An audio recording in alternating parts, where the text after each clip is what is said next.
জয়গুরু। দিনটা ছিল বৃহস্পতিবার, আর বৃহস্পতিবারটা আমি কিভাবে কাটালাম চলো আজকে এই ছোট্ট একটা ব্লগের মাধ্যমে তোমাদের সঙ্গে শেয়ার দেখো করি। সকাল সকাল স্নান ধান সেরে তারপর কিন্তু আমি চলে এসেছি সবার প্রথমে ঠাকুর ঘরে। আর তোমরা তো সবাই জানো বৃহস্পতিবার ঠাকুর ঘরে কতটা পরিমাণে কাজ থাকে।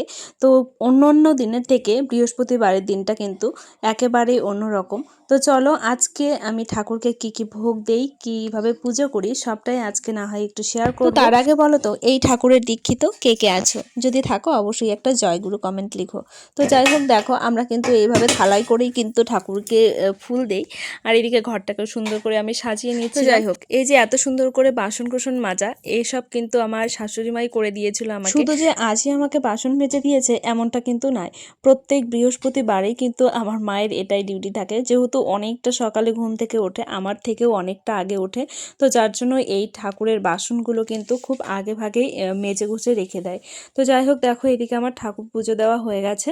তো এখন আমি জামা কাপড়গুলো মেলতে যাব। আর তোমরা তো জানোই এর আগের দিন ব্লগে আমি বলে দিয়েছিলাম যে আমাদের কাজ মোটামুটি 8টার মধ্যেই হয়ে যায়। তো যেহেতু আজকে আমাদের পুজো ছিল, মানে বৃহস্পতিবারের পুজোটা ছিল, তো যার জন্য একটু অনেকটাই মানে দেরি হয়ে গেছে। তো অনেকটা দেরি করেই কিন্তু আমি জামা কাপড়গুলো মেলতে এসেছি।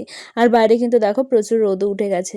তো এই গরমের দিন আসলে এটা একটা সুবিধা, খুব তাড়াতাড়ি জামা কাপড় শুকিয়ে যায়। কিন্তু আর কিছুদিন পর যখন বৃষ্টি শুরু হবে তখন কিন্তু এই জামা কাপড় নিয়ে আমাদের প্রচুর টেনশন থাকবে, যেহেতু ঘরে সেরকম মেলার জায়গা নেই। আর বর্ষাকালে এমনিতেই জামা কাপড় শুকোতে চায় না, ভিজে স্যাঁতস্যাঁতে হয়ে থাকে। আর জামা কাপড় যদি 1-2 দিন যদি এরকম ভেজা অবস্থায় থাকে তাহলে যেমন গন্ধ হয়ে যায় এক জায়গায় রাখলে, আর ভালো লাগে না সেগুলো পরতে।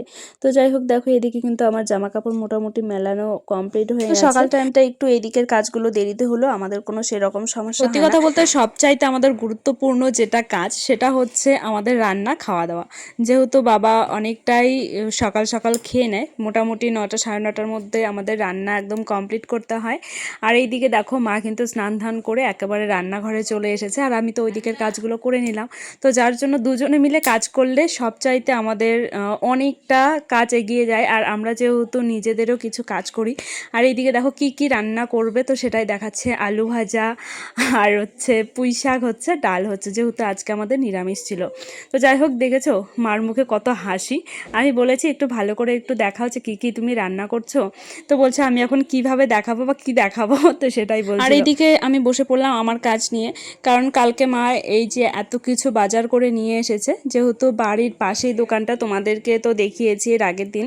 তো যার জন্য দেখো অনেক কিছু মানে মাসকাবাড়ি যা যা লাগে কিছু কিছু জিনিস আমাদের শেষ হয়ে গেছে, তো সেগুলোই কিনে নিয়ে এসেছে। আর আমরা বেশিরভাগ সময় তেলটা বেশি করে কিনে রাখি, কারণ এটা সবসময় আমাদের প্রয়োজন। আর এই বাজারটা কিন্তু 2 দিন ধরে আমার মার ঘরেই ছিল। তো আর পাপা না প্রচণ্ড দুষ্টুমি করে, একটা একটা করে সব কিছু ছুঁড়ে ছুঁড়ে ফেলে দিচ্ছিল। তো যার জন্য ভাবলাম যে না, এখন যেহেতু আমি বসে রয়েছি তো এখন এই কাজগুলোকে গোছগাছ করে নেওয়া যাক। আর পাপার জন্য দেখো নিয়ে এসেছিল সুজি, ওকে মাঝে মধ্যে আমরা সুজি খাওয়াই, তো যার জন্য সুজিটা সবসময় ঘরের মধ্যে রেখে দিই। প্রতিদিন তো আর এক খাবার দেওয়া হয় না, তো যার জন্য একটু আলাদা আলাদাভাবে খাবার যদি দেই তাহলে ওরও খেতে ভালো লাগে, মুখের রুচিটা বাড়ে। তো যাই হোক দেখো আমার সুজি ঢেলে নেওয়া একদম কমপ্লিট হয়ে গেছে, আর অনেকটা কিন্তু সুজি হয়ে গেছে, আর এটা দিয়ে পুরো মাস চলে যাবে।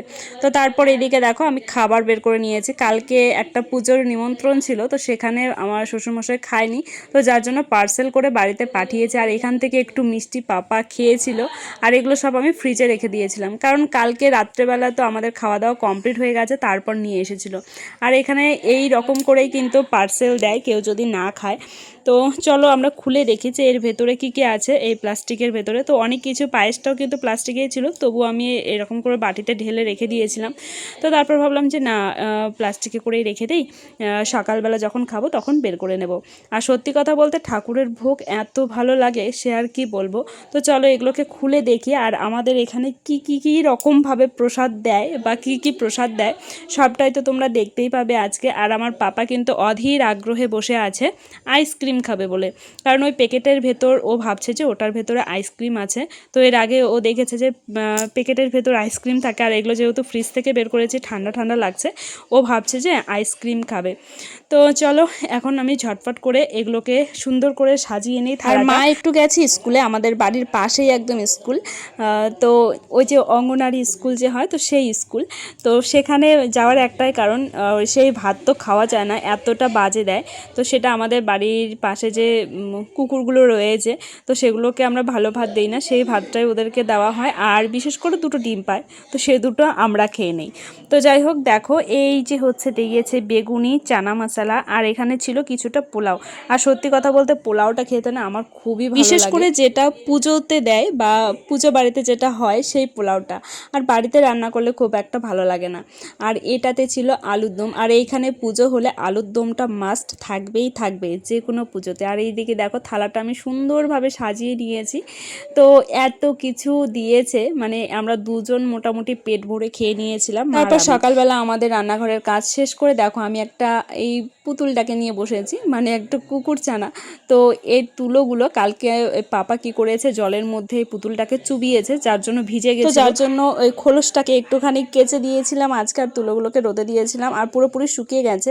তো তার জন্য দেখো এই তো পুতুলটাকে একদম সুন্দর করে তুলোগুলো পরিয়ে দিয়েছে। আর কি কিউট লাগছে আজকে, আরও বেশি পরিষ্কার হয়ে গেছে, কিন্তু সেটা বেশি দিনে থাকবে না।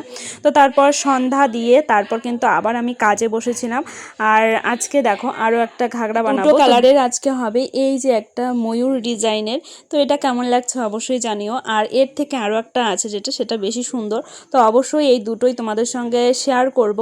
তো এটার ফাইনাল লুক দেখতে হলে কিন্তু পরের ভিডিওগুলো অবশ্যই তোমাদের সঙ্গে ফলো করতে হবে। তো আজকের ভিডিওটা আর বড় করছি না, এখানেই শেষ করছি। ভালো লাগে অবশ্যই একটা সাবস্ক্রাইব আর একটা লাইক করে দিও। টাটা।